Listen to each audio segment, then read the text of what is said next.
Hi, my name is David. Today we're going to do a CSS Flexbox tutorial on freeCodeCamp, and we're going to learn about the flex wrap property.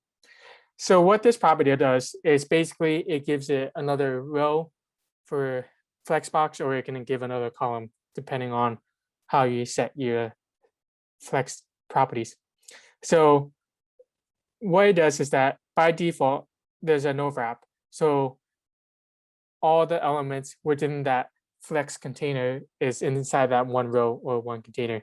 So we see here in this example, we have a box container and 6 boxes within it. And the box container is a flex and it has all these elements within it, and it's all in one row. But it shouldn't be necessarily be because the width of it is 25%. And 6 boxes at 25% doesn't add up to 25%. So it'll have it so that it will be not 25%, but all inside of that one row. So we can add a wrap property to flex.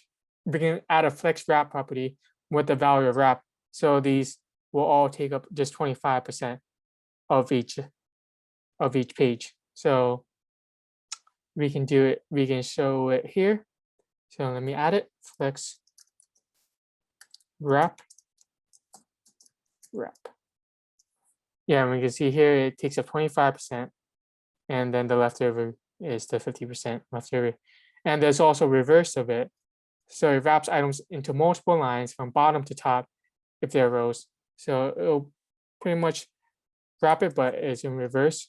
So I'll put it so you can see it. Yeah, you can see how it's reversed on it. And that's it for this one. Thank you so much.